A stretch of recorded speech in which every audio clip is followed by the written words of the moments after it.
The 20th century. A pivotal year for not only the Wendigo, but also the Weaver, as this was the century that the Weaver took hold of much of the Wendigo land and never gave it back. This was also the year of the construction of the Great Wyrm Road to Alaska. Not much is known or shared amongst outsiders of the Wendigo tribe, their ongoings, their ways of thinking. So much so that they are loath to mix their breed, to mix their tribe with those of the outside world. Although there is a new generation of youngsters, new werewolves, challenging this belief system. I've got several things to talk to you about today. First thing is going to be the Weaver, if you're not already familiar with them. And then we're going to cover off the Wyrm Road. I'm also going to talk about the fractured tribes of the Wendigo specifically, so you know what all of their camps are and what their political belief systems are. And then finally, we're going to talk about the new home that the Wendigo have made for themselves, a land that they can finally call their own. Now, if you love grimdark tales, specifically around werewolves, vampires, World of Darkness, or other grimdark settings, I would encourage you to please join me at the table. If you're new to World of Darkness and you haven't heard of the Weaver before, the Weaver is one of 3 spirits that the werewolves believe, the Guru Nation as a whole believe in. They are referred to as the Triad. And the Weaver is just one part of this Triad. The Wild and the Worm, they were the others. Each aspect of the Triad has a specific purpose. The Wild is creation. They imagine things as they should be and make their creations based around this. The Weaver's job was then to take these creations and give them form, give them function and a purpose. And the Wyrm is the final stage, the end of the circle of life, the end of existence. It is death.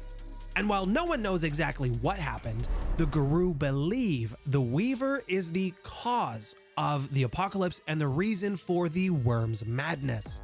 The story goes that the Weaver became tired of the Wyrm destroying the things that it gave purpose to, that it gave order to.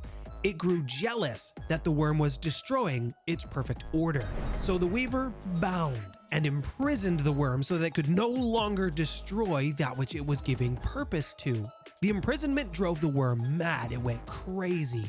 And in its thrashing, in its madness, in its attempt to escape its prison, it started destroying everything.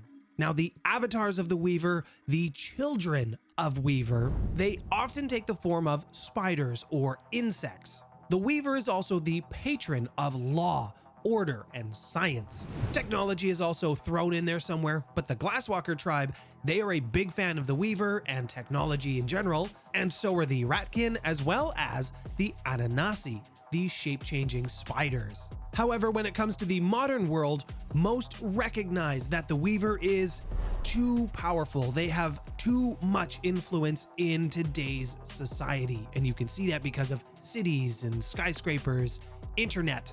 And the Wendigo tribe, they have been in constant battle, not just with the minions of the Wyrm, but also with the influence of the Weaver.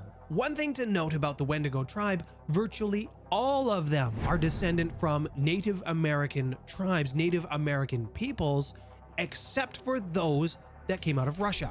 Because there's not a lot of them, the Wendigo are a very tight-knit community. They are very communal. Some werewolf tribes had a great divide between them, and they actually split and formed different tribes. Unfortunately for the Wendigo, there is not enough of them to recover from an event like this, which is why it's likely never happened. However, this doesn't mean that different camps or different cairns haven't been built around specific ideologies. In the case of the Wendigo, this did happen, and while all of these groups have their difference of opinion, they are very much born of the same stock. That is to say, they all come from the same place.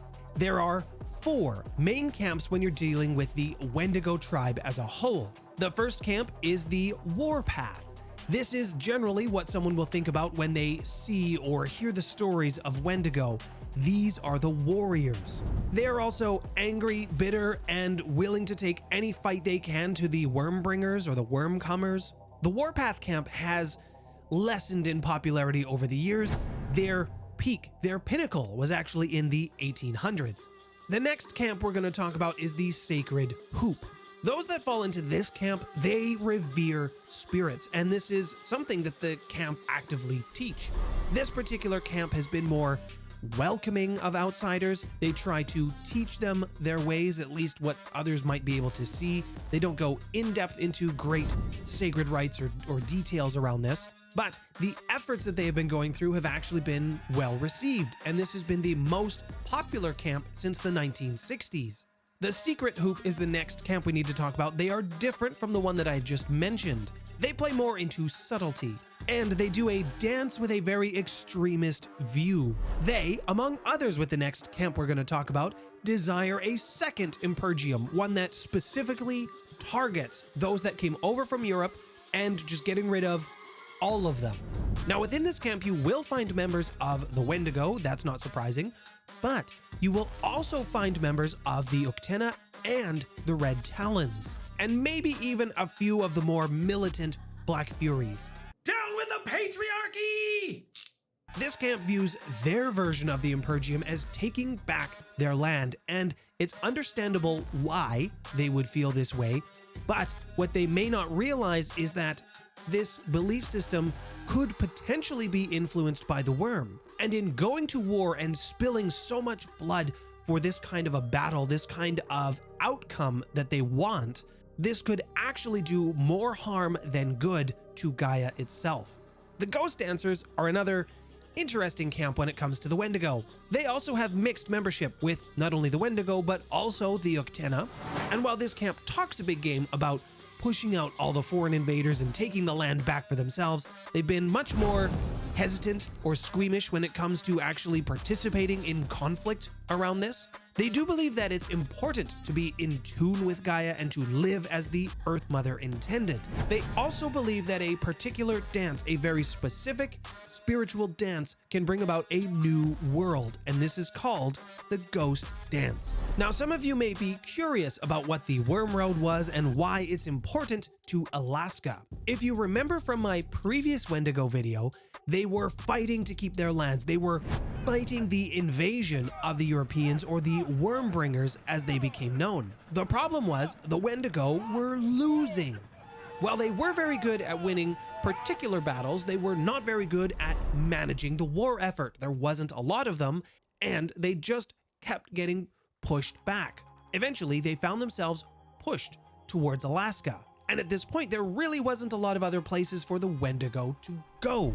And Alaska became a contested area. The Wyrm was trying to take it, gain its influence, and gain power in this region.